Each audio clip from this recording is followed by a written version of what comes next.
All right, welcome back, folks, to the Cabbage Coins podcast. Before we get started today, I just wanted to throw a little bit of information out there about our viewership. So, according to the analytics on YouTube, about 47% of the current viewers of this video today are not subscribed to the channel. It would be a huge help for you to just go ahead and hit that subscribe button below. Subscribe to the channel. You'll get updates on whenever we release new episodes. And it'll also just kind of really help this podcast kind of get traction and get more of a viewership and grow. I love doing these, but I definitely need your subscription. So please do that. And don't forget, of course, to like this video and throw a comment below. I'm always really interested to read your comments. So today, who we have is Tony Littlejohn.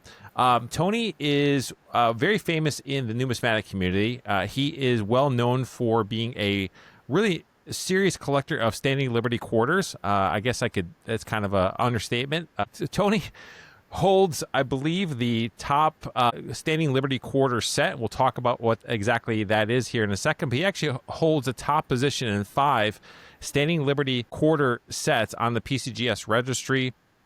And this is a guy that I've had a chance to have a couple conversations with at coin shows. We've been able to get to know one another, and it's been nothing but a pleasure. And this guy's a wealth of information. So, Tony, hey, welcome to the Cabbage Coins podcast. Why don't you go ahead and just introduce yourself and tell us a little bit about what drew you first into coin collecting, and then standing liberty quarters. All right, thank you very much, and thank you for the invite to be on the program.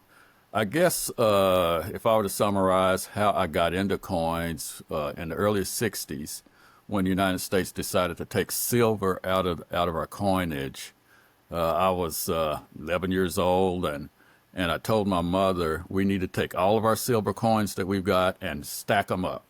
And as I began to do that, she thought I was out of my mind, but as I began to do that with quarters and 50-cent pieces, with the remnant of my lunch money, then I noticed with the quarters, I didn't like Washington quarters and I didn't like Franklin halves, but I liked the standing liberty quarters and I liked Buffalo nickels, and those were the two that were always worn slick. And as I began to I wasn't putting a collection together, I was just hoarding silver. And I said, someday I'm going to see one of these quarters that has a date on it. And then I put those all in a little metal box with a little lock on it.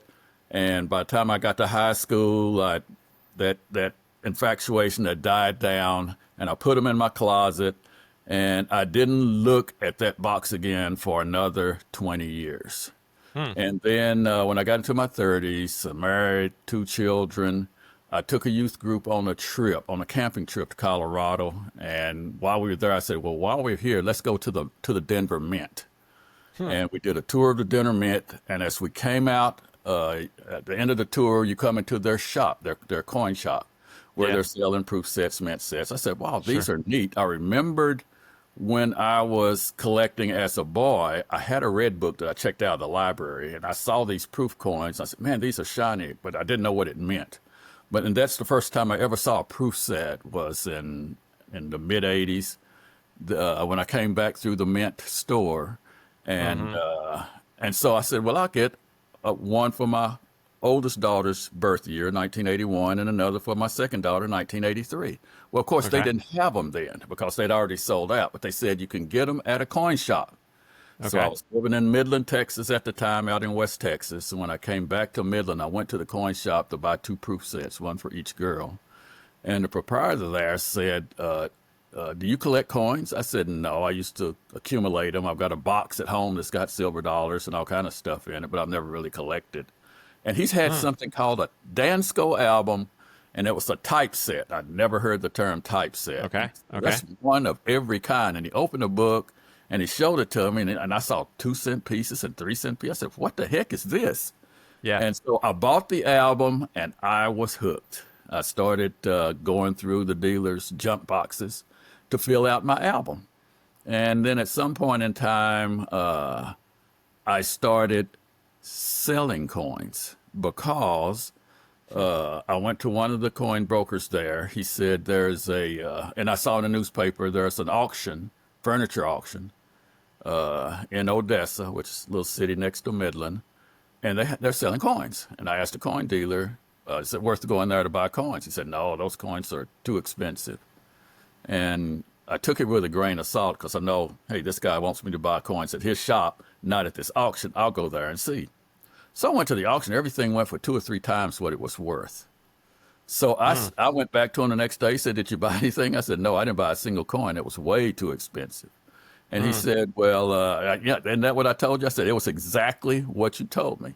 And then I asked him, well, why don't you sell your coins through the auction? And he said, oh, no, I don't want to fool with that. I said, well, I think I will. So I started buying coins from him and selling at the auction. Tremendous success, like 300-400% return on my Nice. Very nice. So I said, man, this will make a neat little business. I was an engineer with Exxon at the time, so I already had a job. I said, just a little side job. This would be fun. And it would fund my collection because I was collecting, at that time, barber halves, putting a barber half set together, and my type set, and a Buffalo nickel set. And so I began to buy at the 3 coin shops in the Midland, Odessa area and selling at these auctions. Then I went to the corner newsstand and started buying newspapers for different parts of the state and different parts of the country. So I ended up having over 100 auctioneers I was sending coins to, but the coin shops couldn't supply me. So I started going to coin shows. Okay. And when I started going to the coin shows and was buying coins, I would carry big boxes to bring stuff back on the airplane. And I said, okay, it's time for me to buy the Standing Liberty Quarter. So I went to one of the dealers, and I was looking through the show, and PCGS was just starting up. This was like 85 time frame. And I found a 1930S Standing Liberty Quarter, uncirculated condition. I bought it for $85. And I said, man, this coin, this is beyond my expectations of what I ever thought I would have. And as I began to buy those kind of coins to fill my, everything's still raw, to fill my typeset, I began to wonder, am I grading these right? I spent lots of time at A&A's table at the shows, learning the grading. How do you grade and how I'm grading. And so I did that. I said, well, the true truth of whether I can grade or not is if I can sell the uncirculated coins. So I went to a famous Standing Liberty coin dealer out of Florida, and I offered him my 1930S quarter. And he said, well, what do you want for it, Tony? I said, well, what's it worth? He said, oh, it ought to be at least worth $100, $125. I said, man, I think my eye is better than that. I think the coin is better than that. I said, okay, if I decide to sell it, I'll bring it back. Went to another coin show in Mississippi or somewhere, and I sold that coin and a Buffalo nickel. They were both uncirculated, that I paid $150 for the pair for $450. Okay, nice. Oh, this is a whole new ball game. I can buy a couple of coins and pay for a coin show. So that's what I started doing. So that's what got me into the mid to late 80s. And then I got out of coins at that time because my girls were bigger in school. I wanted to spend more time at home. I was going to 30, 40 coin shows a year in the 80s. And then when the internet and came up and online auctions, teletrade, and those auctions came up, I got back in again, and I've been in ever since. Yeah. That is quite a journey. You mentioned being an engineer, and I remember you mentioning before that was kind of your career profession. Do you think being an engineer by profession, do you think your analytical mindset helped shaped how you approached building a top tier collection? What I think helped me more than anything, as I look back in hindsight, when we were children, my dad bought a children's magazine called Humpty Dumpty. And in the Humpty Dumpty magazine, it came once a month, there were these pictorials where you would find the one thing that was different. Yeah. They'd show you 6 items, find the one that's not like the others, or 6 items, find the 2 that are the same. It had lots of that kind of stuff in it because my father was the question man. And then we played with my father a game called 20 Questions. And in 20 questions, you have 20 questions that I could ask my dad to try to figure out who or what he was thinking about. So Okay. all he could answer is yes or no. So I think doing all of that with my dad gave me an ability to focus on details and focus on what's the right question to ask to get to the right answer. And I think that influenced my engineering. I think that influenced everything else. I also Interesting. have a degree in microbiology and biochemistry. So I'm Yeah. used to looking at small stuff for details, Okay. looking through the Okay. microscopes. So, Gotcha. So you you know, did. You all never of that chose kind, to all of that kind of merged in get the to half same, times, no? the inquiring mind for one thing, Yeah. the mad scientist for another, and then the engineer on top Yeah. of that. I think it all Well, just merged was together. was there like a light bulb moment where you decided to seriously pursue the PCGS registry rather than just starting to collect casually or doing kind of the coin shows and flipping the coins as you're mentioning? I'm too competitive. Okay. So when the registry came up, I Yeah. said, "Hey, this would be a neat deal." I Yeah. like the Yeah. registry as a way of Structuring, itemizing, organizing. Yeah. structuring my coins. Yep. But then when you think in terms of registry sets, I the high end registry sets, I kind of started that in about 2016. I said I'm going to start. I had sets, probably had 20, 30 sets by then, but I Yeah. wasn't trying to build a great registry set. I was just collecting coins of all kinds. Yeah. Yeah. I had everything, all denominations of U.S. coins, not world coins. But Yeah. I I would decided say. in 2016 to do a high grade registry of standing Uh-huh. living quarters. So what was the main motivator was basically that sense of competition and wanting to structure and put together or kind of compete. Is that kind of the thing that drove you the most? It was that combined with I had already done complete standing liberty quarter sets. I'd bought them and sold them. Oh, okay. I'd completed barber half sets and I'd bought them and sold them. And Yeah. Yeah. Buffalo nickels and I'd bought them and sold them. But my barber Yeah. set was a VF set. My Buffalo nickel set had a mishmash of stuff in it. Sure. I still had my typesets, which had all kinds of grades in it. I had 3 different typesets of 3 different grades. One was Yeah. one was an uncirculated, all in Dansco albums. One was Yeah. an uncirculated set, so forth and so on. Sure. But Sure. then as I started, when the registry came up, I started buying graded coins Got for it. collecting. I bought Yeah. graded coins when I put my set together back in the 80s, but I bought the coins and broke them out and put them in a Dansco album.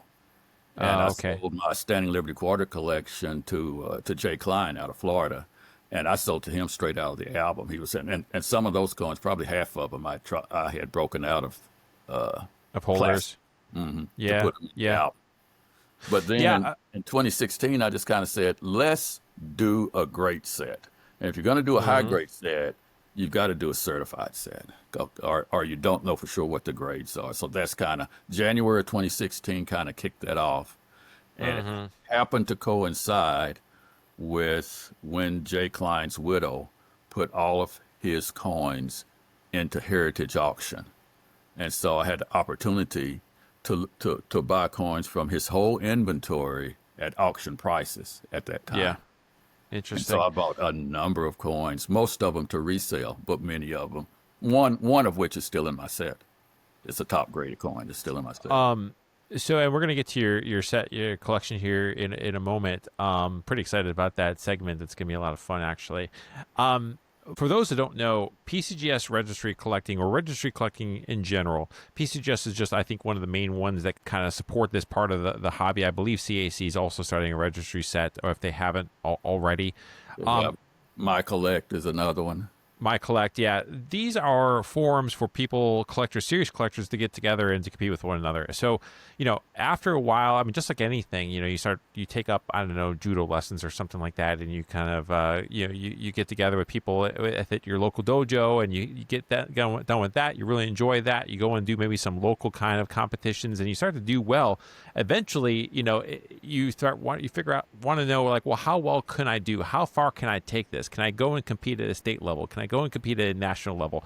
PCGS registry is kind of that for coins. These guys are basically like the professional athletes of coin collecting. They are trying to compete with one another for the top tier set for a particular series of U.S. coins.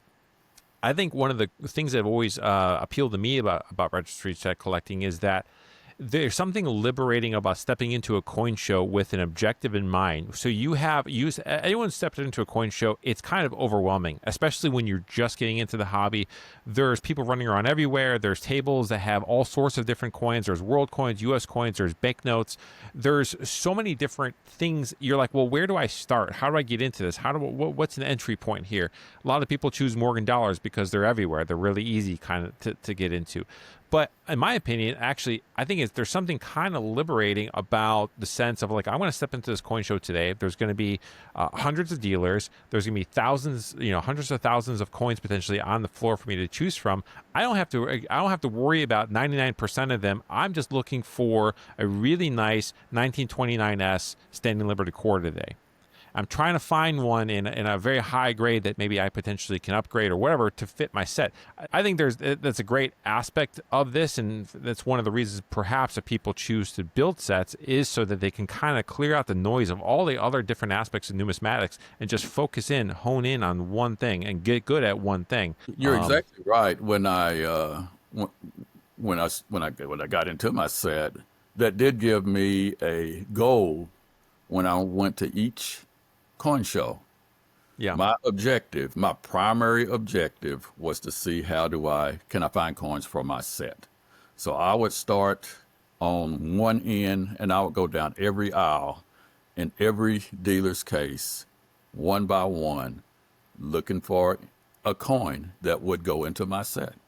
And that would be the first thing I did, even though I was buying stuff to resell, because I still sell a lot of coins. My objective was to find anything that would go into my set.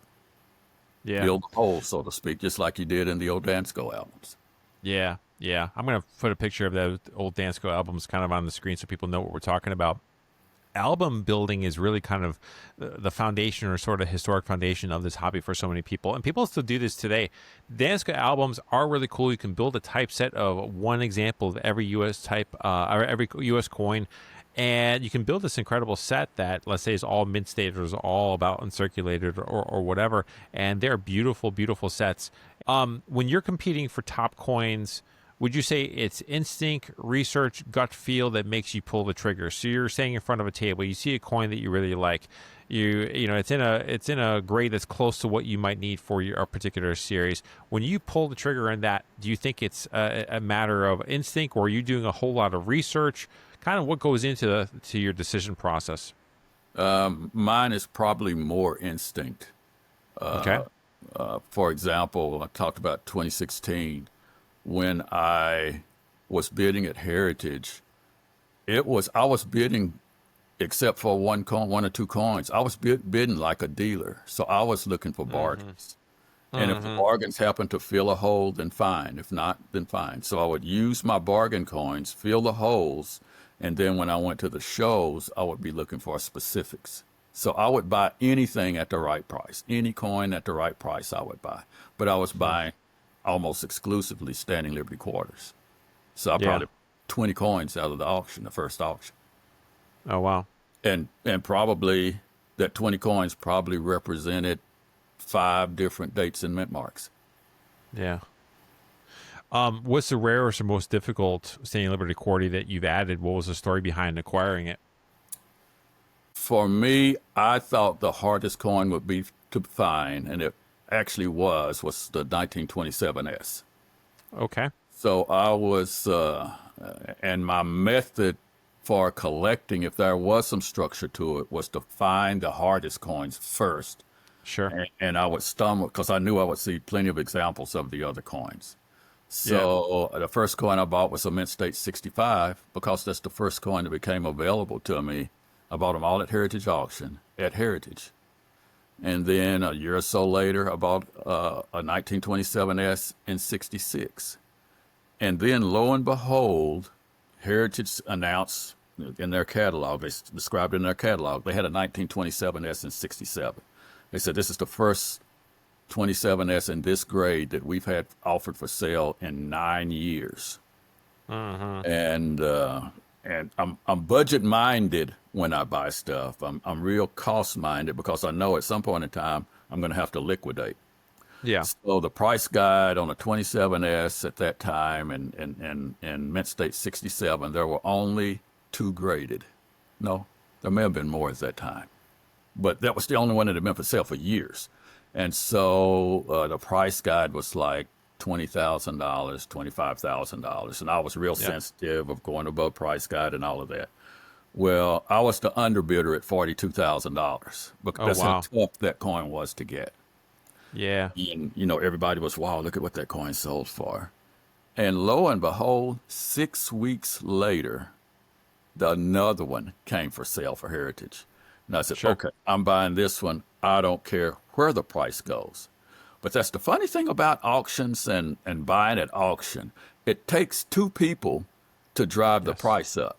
Yep. And once that other guy was gone with his $42,000 coin, which he then offered to resell, I bought the next coin at $24,000. Yeah. Right. It was, and that coin ended up upgrading to a 67 plus.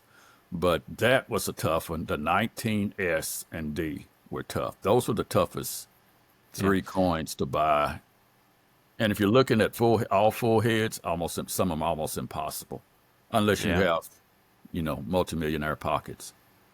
So you ended up getting your 27S at the second auction, the second time it came up, because this is what happens is that people see an auction record for one that goes to auction. If they have one, like, well, this is the time, obviously, to bring it to sale. But as Tony just mentioned, if there's only 2 people that were competing in that scenario, which you don't know, watching an auction, you don't know how many people are competing for the coin. That's correct. But if there's only 2 people that are going back and forth, and one of them acquires it, now who is that second person going to compete against when your coin goes up for sale?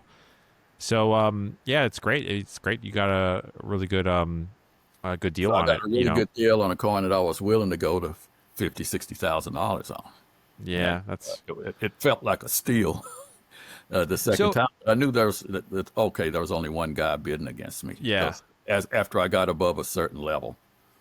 For those people who don't know, what makes Standing Liberty quarters challenging to collect compared to other U.S. series from your perspective? I don't know. You just don't see a lot of relative to like Mercury dime. You see Standing Liberty quarter, Mercury dime, Walking Liberty half all started minting in 1916. Yeah. But you see lots of Mercury dimes. You see lots of walkers and uncirculated grades. Very nice coins. Mint State 63 and higher. Just rack after rack after rack of it in dealers' showcases. But Standing Liberty quarters are not like that. You may go to a dealer. He may only have 3 coins in uncirculated. Or he may have 10 coins, and half of them are 1917s, and the other half are 1930s.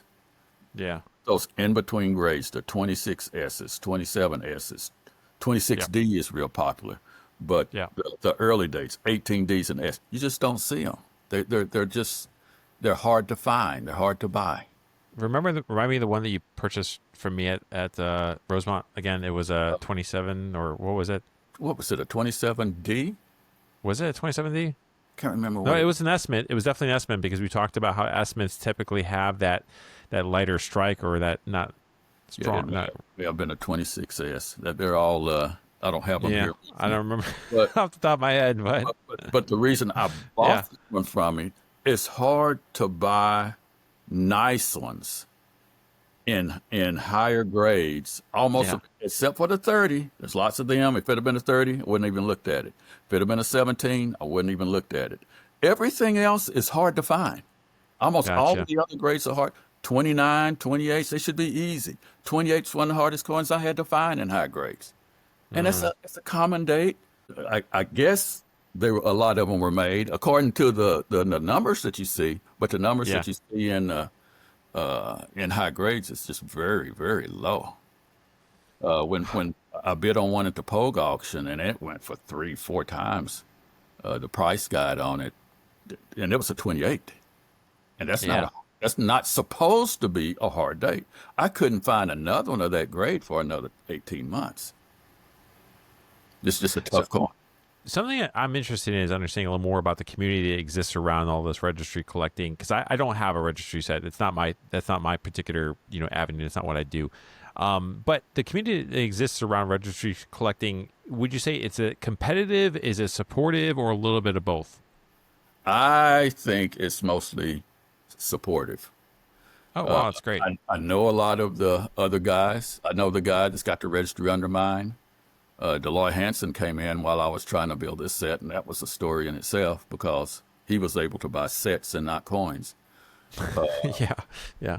I mean, that made it tough because when I went in to compete on the registry, the registry has it has all of the sets listed and who's had the top set for the last however many years. And when I saw the top set, I said, it's possible for me to pass the current top standing Liberty Quarter collector. I can see that potential. But then there was the Just Having Fun set, which was the finest of all time. I said, that set is impossible to beat. I mean, you'd have to have his coins to beat his set. It's just so high grade, and every coin is immaculate. And I never saw myself getting there, but I did see myself challenging the top guy, especially as over time I realized he's not adding to his set. So he's finished. He's got the top set, but he's finished. And he's had the top set for the last however many years. But then I get halfway through this process and another collector comes in and boom, straight to the top. That was Mr. Hansen. I said, who in the world is this? So I go to a coin show, and by then his name is getting around that he's building this massive set. He's buying sets. So he buys 2 or 3 sets, and that puts him in the top of the list. So I said, this is different. So then I started strategizing. I developed a strategy of how to compete against him, which was kind of sneaky.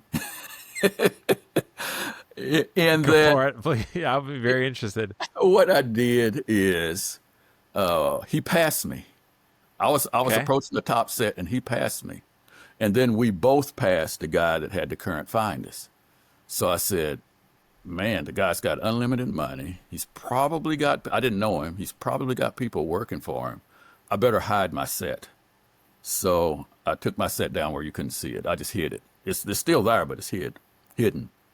And I continued to buy coins from my set, but I did not enter them into my set. But the registry has a function called a what if, and you can put that coin in and it will show you what your set will do if it had that coin in it. Well, I had the coins, but it wasn't showing it. So it moves down to June the 30th, or whenever it is that PCGS does the final for the top set. Then I put all my coins in there and I pass them at the last minute. Boom. So then I came in the next year with the top current set. So the next year goes by, Deloitte passes me again, and then for another year I withhold all my coins. And then June the 30th, I put my coins in and I pass him again. And when I finally met him, I met him during COVID. We were at a PCGS members only show. I think we were out in Las Vegas. And I was sitting at DLRC's table, and they all knew me, and they knew I had the top. People knew I had the top set by this Of course. Yeah. And he comes in to do some hi, I'm Deloy Hansen, and everybody's masked up. So I can't tell who he is because he's got a mask. I've got a mask. He shakes his hand, Tony Littlejohn. He says, do you collect coins? I said, yes, I collect standing Liberty quarters. He said, oh, do you have a set in the registry? I said, yeah, I've got a set in the registry. And that's all I said. And John Brush pulls his coattail. He says, this is John Q. Little on the registry. Oh wow. John Q. Little, what's that mean? So he pulls up the registry and he sees the top set, John Q. Little. He says, oh, you're the one that every year passes my set at the last day. I said, yeah, that was me. So we laugh about it. He said, I'm going to have to figure out what it's going to take to buy your set. and we left it at that. I haven't seen him since. But that's what I mean. It's a fun kind of thing. And I've met other guys that have top sets. And their complaint is because when you buy a set at auction and it shows up in someone's set, then you know who bought it. And their Hmm. complaint was every time we bid on a coin, you outbid us. Yeah. And in a heritage situation, but in a great collection situation where the bidding is timed, everybody does the same thing. Many people do the same thing. I'll say it that way. They'll wait till the last 10 seconds of the auction, and then they'll put their bids in. So you don't know what number you have to put in to buy the coin. And I bought many coins in the last 2 seconds on great collections where the next guy, if he wanted to bid higher, he couldn't because there's no time left. That's Yeah. been kind of a complaint I've had with great collections. Why don't you, if someone bids in the last 30 seconds, just extend it Just extend so it. to make it more like a real auction? But there's some Like a real reasons. auction. Yeah. Yeah, Yeah. I mean, it's like eBay. I mean, frankly, it's you exactly like can, an item can sit at a certain level for a period of time, and in the last 10 seconds, all of a sudden it that 10x is whatever that price was, and you don't know what number you have to put in order to win. You're trying not to pay too much, but at the same time, somebody can just go and nuke the thing and drop in a crazy offer, and they if they put it in, get it in time, then you're gonna lose it. So I had a fella it's a good contact strategy. Yeah. contact me that was bidding against me on I think it was an Eisenhower dollar, and he said, "Man, I put my bid in, and then you beat me at the last second." My strategy on bidding in those auctions is I put in the amount that if someone beats me, I don't care. I put my last bid in. Yeah. Yeah. So on a quarter that I got beat out of in a Simpson sale, it came back up in a great collection sale, and I had bowed out at Yeah. $40,000, and the guy bought it for 42 or whatever it was next increment, and Yeah. then he decided that he would sell his collection. And when I bid on great collections, instead of waiting till 10 seconds left to bid, I waited till 30 seconds left to bid because I did want another. I put in my highest bid, and it wasn't enough. I put in on a coin that I had just bid $40,000 on and stopped. I bid $65,000 on and was immediately outbid. And so Wow. with no time left, I put in another bid and bought that coin. It was the most I was willing to bid for a few minutes, for a few seconds, but then when someone beat me, boom, I bumped it another $20,000-$30,000 to get it. Yeah, yeah. Just as general rule of thumb, I mean, in terms of negotiating, in terms of buying or investing in anything, just buying anything, if you're not willing to walk away, you might find yourself overpaying for Good. whatever. You could. I probably overpaid for that coin, but I didn't care. It's one of the most beautiful coins in my set. Yeah, yeah, I bid on a coin at Heritage last year, and it was a 1919 in Mint State 68. And I looked at that coin at the lot viewing for all of about a second and a half, and determined it was a standing Liberty quarter. I said, I'm buying that coin. I don't care what it bids to. And here you in live auction mode, and that coin ended up costing me $50,000 on yeah, and I already had two in a half a grade higher cat that were prettier that I'd only paid $30,000 for, but the coin was so nice that I said, no matter what it bids to, I'm buying it. And I bought it at a lower grade. Okay, so I am going to introduce our fun little segment. We are going Okay. to look at your series here, but we're going to play a little game, okay? And what Okay. we're going to do is I've prepared 10 of your Standing Liberty quarters. Okay. I have blurred out the dates and the mint marks. And Uh-oh. we're going to play a game where we're going to see if you can identify the coins in your series, okay, in your collection. Okay. And you can get a point for the date as well as mint mark, like what the coin is. You get a point for the grade that the coin is. So I'm sure you're going to nail those if you get what the coin is. And then you're going to get another point if you can guess the PCGS population for the coin of that grade. Wow. Okay. Okay, so we're going to pull this up. This is going to be interesting. So, all right. So number one, we have here. 1930, Mint State 68, PCGS. 1930, yes. No, Okay, 1930s, yes. 1930s. Okay, Mm-hmm. mint state 68. You said. All Mm-hmm. right. And what is the PCGS population of these? Pop one. Okay. All right. So you got 3 points. 3 points. I thought I was gonna have to switch to the second slide. Okay. What do we got here? This is Oh, tougher because this is blast white, right? So it's blast white, and I've got to see the head because I've got. I'll show you the reverse as well. That's the reverse. Not that there's any major distinguishing marks here. I got a little tick right there, but So I know it's a Type 2 coin. okay. This could be my 27S and 67 plus. That is incorrect. This is the 1919D in MS67. Yeah, yeah. All right. I will give you an opportunity. Now that you know that, what is the PCGS population for this one? 1919D, Yes. probably a Pop 3, 2 or It's a 3. pop. It's a pop two. Pop two. Okay. That's a tough one because it's blast away. So we'll move on to this guy. I'm sure it's a little bit easier. It's a beautiful coin. This one is a. I just bought this one. And I bought 3 coins at the same time, and I'm mixing up how they looked.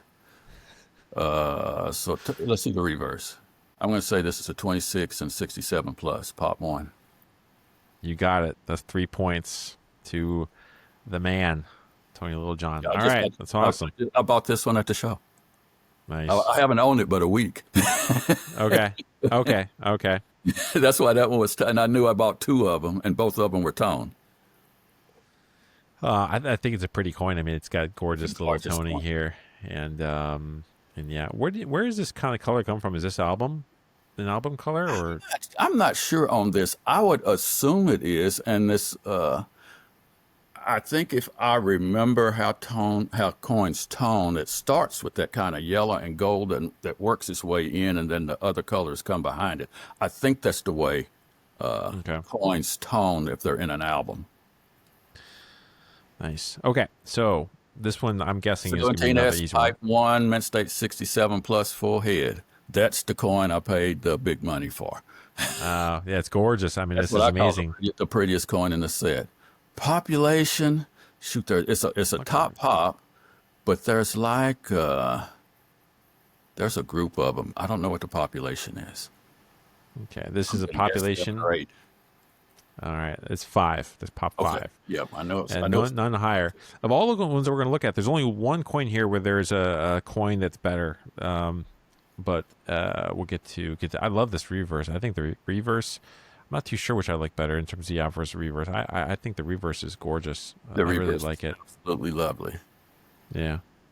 All right. So 2 out of 3 points. All right. So this one should be easy. 16, mint state 67, pop 1. Pop 1 in non-full head, but if you add the full heads in, I think it's pop 2 or 3 with 1 finer. Yeah. So this is a 16 quarter, folks. So that for those that know something about St. Liberty quarters, this is the key date. This is the toughest one. I don't know if I've ever. Let's talk about that a minute. Yeah, sure. The coin that I thought I was the least worried about obtaining was the 16. Okay. Because they're for sale all the time at every auction, every time. If Stax has an auction, they're going to have a 16 in it. If Heritage has an auction, they're going to have a 16 in it. No matter who has the auction, they're going to have a 16 in it. They're going to have circulated ones. They're going to have clean ones, and they're going to have nice ones. So that coin, though the mintage is only 50,000, the reason the mintage is so low on this one is that when they started the coins in 1916, they only minted the coin for 2 weeks. They did not get approval to the end of the year, because they were going through the process and back and forth between the designer and the mint personnel, because this was the first one, and they were concerned about whether they could strike the coin hard enough.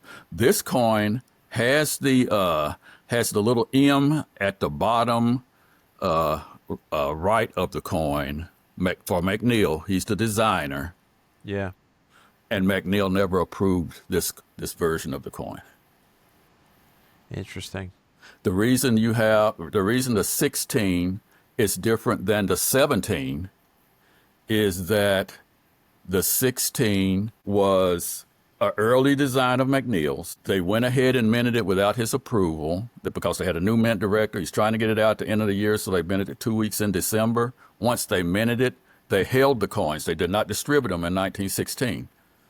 In January, they distributed the coins, announced that they had released the 1916 coins, and Herman McNeil found out that the coin had been minted through the newspaper. Oh, wow. So he said, this is not even the coin we were talking about, but it's got my initial on it. So he went back to the mint director and said, hey, we need to make some changes. They said, well, we're starting to mint the 17s now. That's going to have to be quick. So they put just a few changes. Down at her foot where the gown on the left-hand side, the 16 is different than the 17.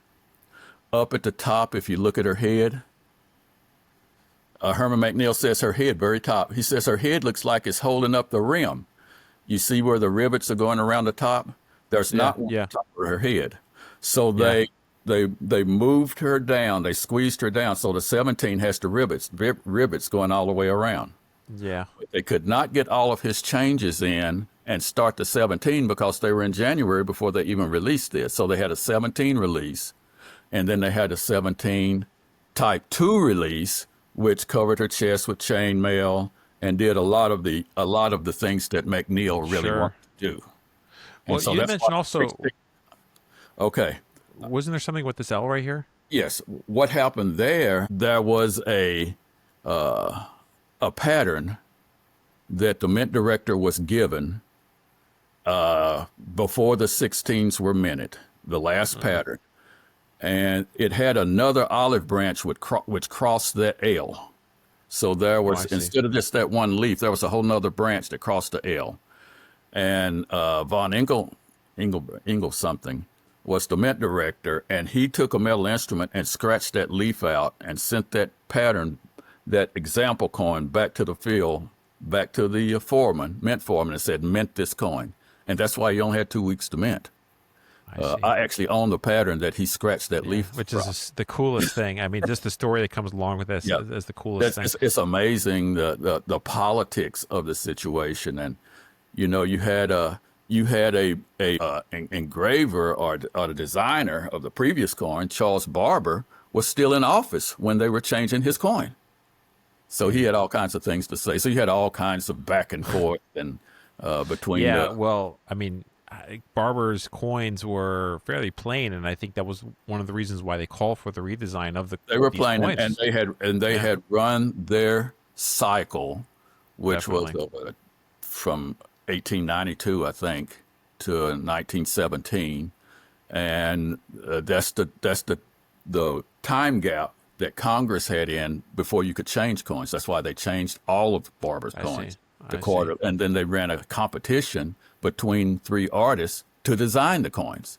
So the same artist designed the dime and the Walker, and then McNeil got the design for the quarter.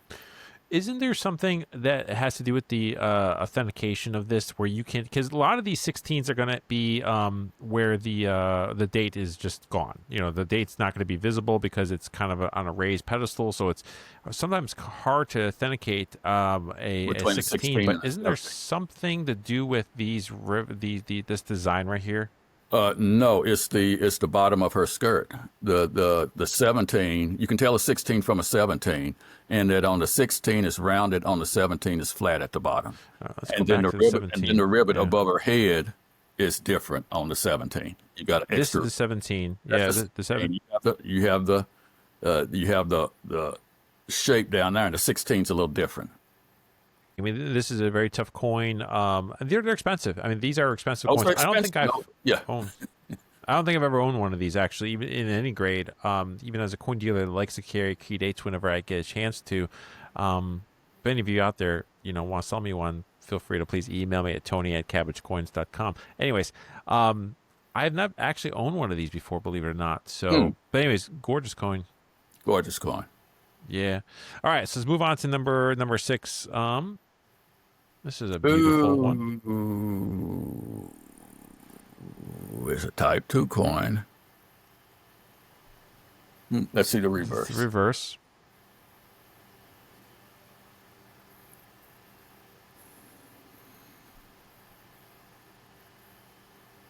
Man, I have so many duplicates. I'm trying to tell by the luster. My guess, just if I were grading this coin, is this a 67 plus. You're correct about that. And if it's a 67 plus, so one of the key dates is probably going to have a population of 1 or 2. Yeah, which one is it going to be? Which one? Which one is this? Let me kind of go through 17, 18, not a 18, not a 19, not a 20, not a 21, 23S or 24S. I'm going to say 24S. So close. It's the 23S. I knew it 23 or 24. All right. So the 23S and 67 plus. What would you guess be in the PCGS population for this? 23S and 67 plus. Could be a top pop. Could be a solo. It is a top pop. It is, but how many? Is it sole top pop or is it shared with how many others? I'm going to say it's the only one. Nope. There's two. There's two. Okay. 2 of them. So That's a number right. that changes all the time, you know. what? That's a number that changes all the time. Oh yeah. This was as of this morning. Yeah, Getting as coffee of this morning, yeah. preparing. You asked me Here. 2 weeks ago on my 26s. I've got 2 26s that have been, and 67. They'd have been a top pop, and there's 3 of them.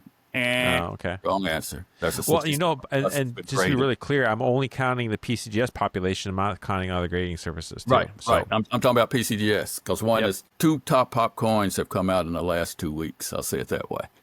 all right. So we have now this one here, and this has got a lot more Famous color. 1920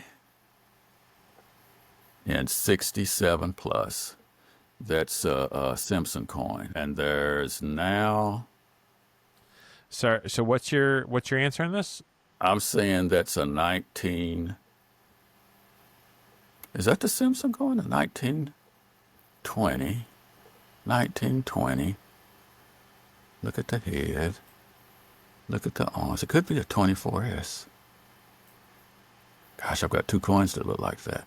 Where is the rainbow on the Simpson coin? I think the rainbow's on the other side. So I'm going to say that's a 24S. This is a 24S. I'm glad you got it. The Simpson coin has got the same little rainbow like that on a 1920, Okay. but it's on the other side of the coin. It's on the trust side. It's almost, it's like a mirror of the Tony. And you said the grade was The grade of this one is 67 plus. It's the okay, only and population. 1. And pop 1. Okay, you got it all right. 3 points. 3 points. Okay. Let's move on to number 8. This is very characteristic. This has got to be I just bought. easy. This is Yeah. a 26S and 67 plus pop 2. That is incorrect. This is a 1918 and 67 18? plus. Yeah, this is the 1918. That's my 1918? One Wow. second here. You'd be right. That's not a coin I look at very often. I'm just going to go and look real briefly, make sure I didn't make a mistake. I checked it out this morning. I was almost absolutely positive, but 1918 and 67 plus. Yeah, that's your coin here, 1918, 67 Okay. plus. You said you were thinking it was a 26S. You know why I don't recognize this one as much? Because the one I have in 67 I like more. And it's the one in 67. The one in 67's got color off the charts. Okay. And Yeah. it's tacked, so I don't pay any attention to this one. Yeah, Either the the- 26S looks very, very similar. This one's got a little bit more color overall, but It's got more color overall. That's what I was saying. The 26S, though, doesn't have the color coming into the center. It's more Correct, up yep. on the periphery. correct. But, correct. yeah, I would have never... You could have given me 10 guesses, and I wouldn't have guessed the 18. All right, but now that you know that it's the 1918, can you still get the grade and the population? Ooh. Oh, the grade is 7 plus. Okay, grade's 7 plus. The population at that grade, That could be a Pop 1 coin. Yeah, it's a Pop 1. It's a Pop 1 coin, and there's none finer. Okay, But it's not number... it falls off my radar. Oh, really? Okay. It's pretty. But John didn't like it at CAC, huh? John didn't like it. He's going to get another chance at it at some point. All right, so this one was one of my favorites. I love the strike. I mean, the strike is gorgeous. But so what are we looking at here? This could be my infamous. I've got 3 of them, 1930 and 6.7 plus full head. That's what I would say it is. Is that your final answer? Yes. Okay, you are correct. It is a 1930 67 plus full head. Because I already had 2 1930s and 67 plus full head, but none of them were cat, but this one is. So now this is going to be the golden question here is how many of these are there in this grade? There are a bunch of them. Yeah. I'm going to say 7 or 8. So there's 10 currently tied in for this particular grade, and this is the only one where there's one, I guess, probably an 8, or is my guess. This one has an 8 there. Yes. Yes. Yeah. All right. And the reason this one, it took me years to buy one because of the cost that they were going for at auction. They were going for 15 to 20,000, and because of the population, I just thought that was too much money for that coin. So I was able to purchase this one with a CAC sticker for like $12,000 on Great Collections. But I just didn't want to pay the money, so I waited and waited and waited and waited until I could find my price. Great coin. It's a really great coin. But it's a beautiful coin. I was glad to have it. All right, so our final here is going to be this guy. The 29S. I just got this upgraded last year. 29S and 68 plus Pop 1. Pop 1. 2 years ago, this was a 29S and 68 CAC Pop 1. And when it sold out of Great Collections maybe 6 years ago, it was a 66 in a rattler with a gold CAC sticker. And the dealer bought it, upgraded it twice to 68 with a CAC sticker.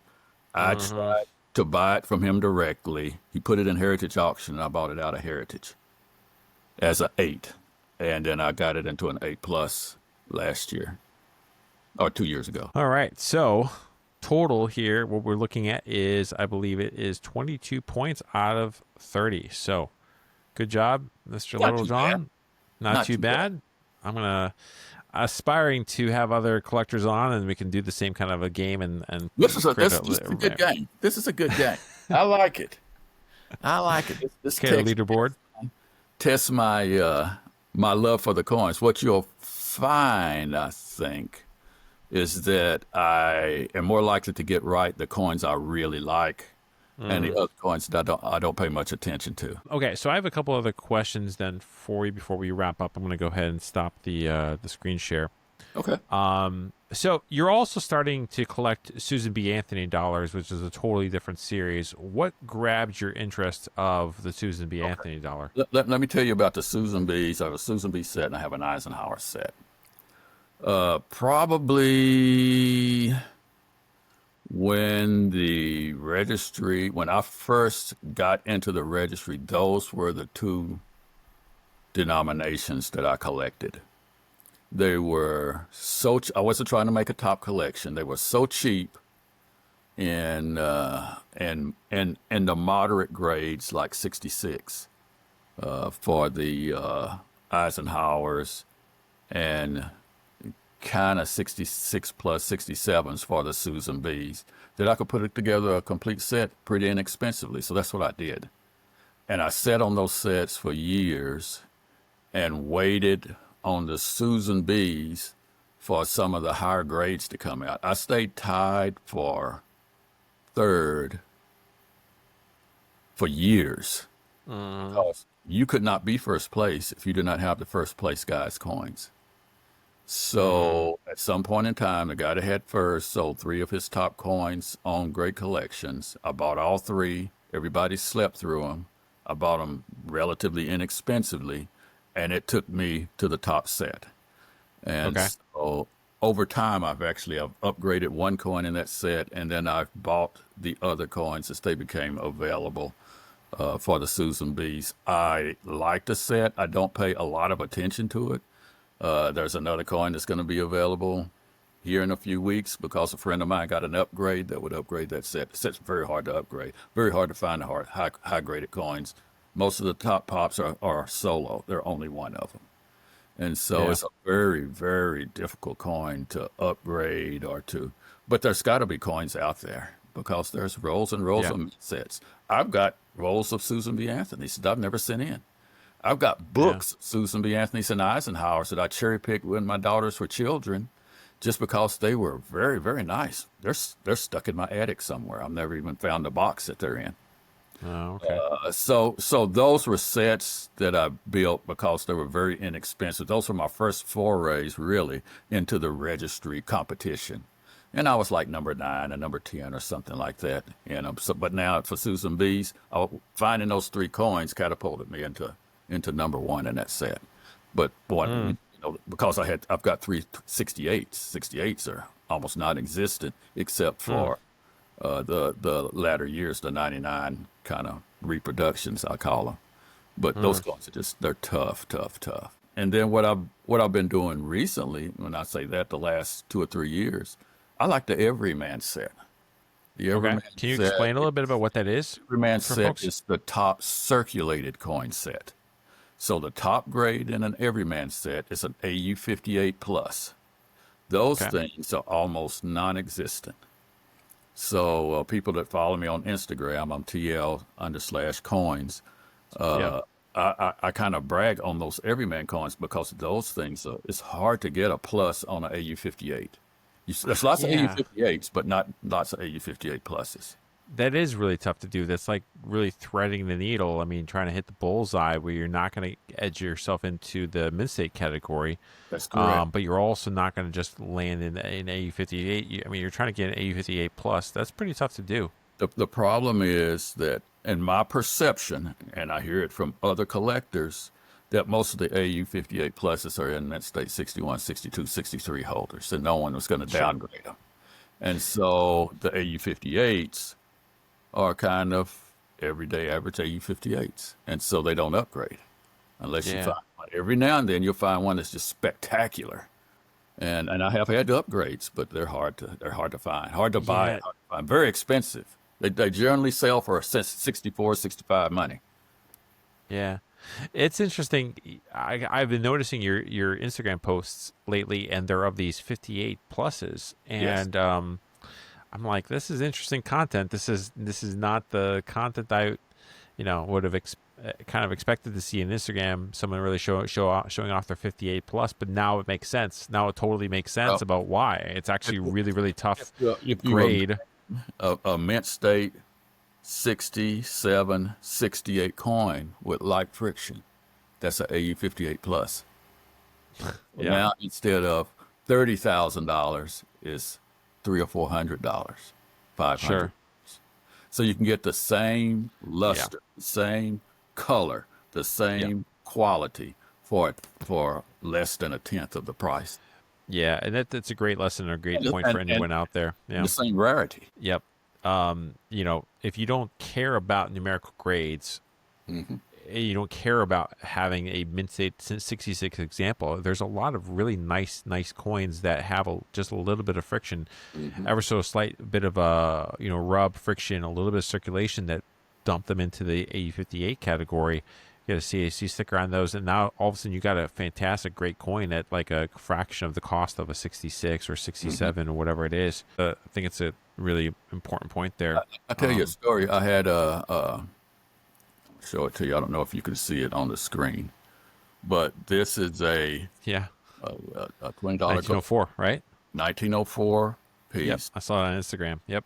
I picked this coin. A dealer had rolls and rolls of Liberty $20 double eagle, and he was promised that if he got them graded and delivered at the fun show, I think it was fun, that one person was going to buy them all. The person that was going to buy them never showed up.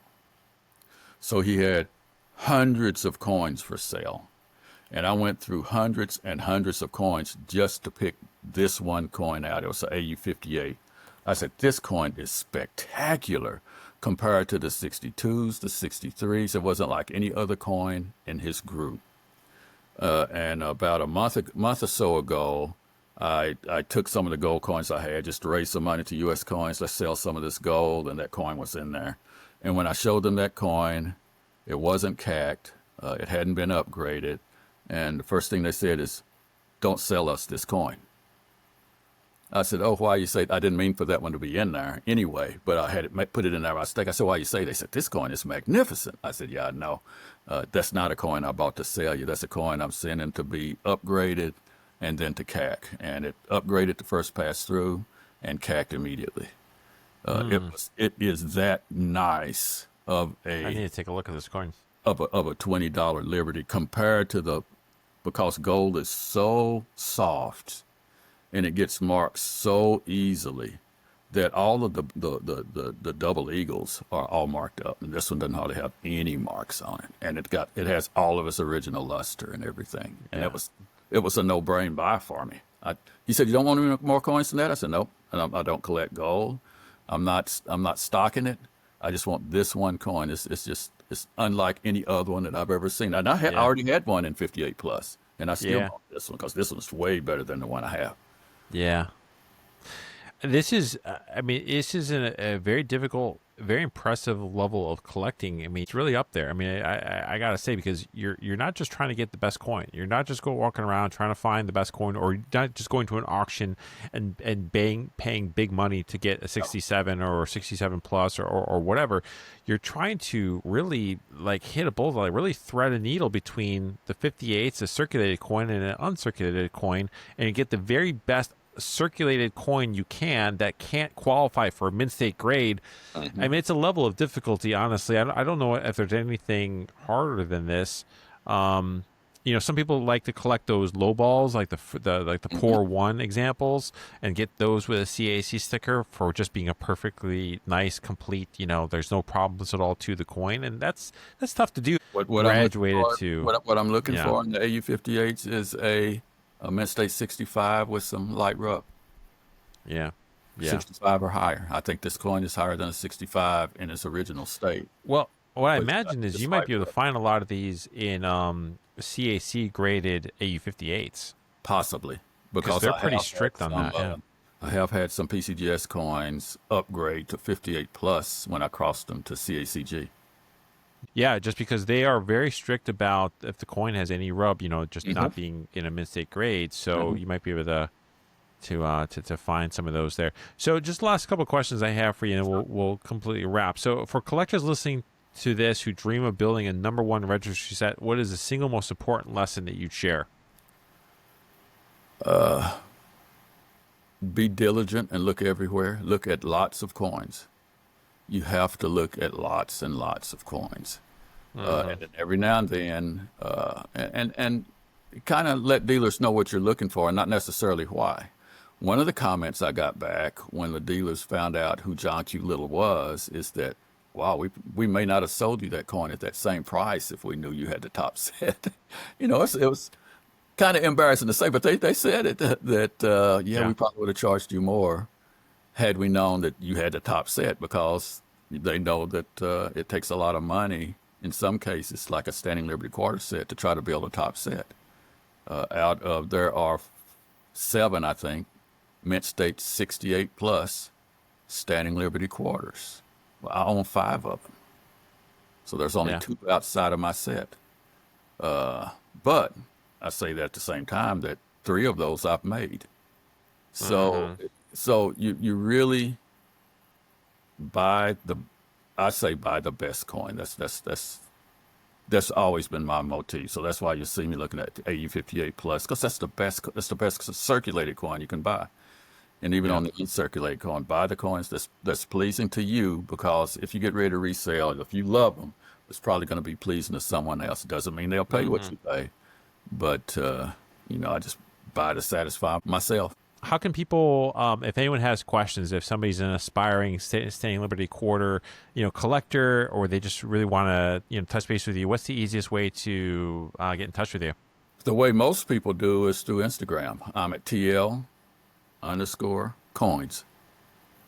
Okay. Coins, and I'm Yeah. on there often, more than email and more than phone. But if they contact me on there and they need to talk to me in person, I'll give them my phone number.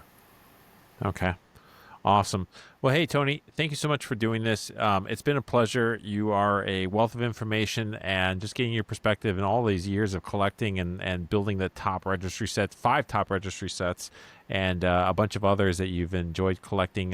Thank you so much again for doing this and for sharing your wisdom with us. And I hope to have you on again sometime, All in the right. future. Appreciate the invite. It's been a pleasure, and it's always nice talking coins. All right. Take care. See Thanks, you. man. Bye.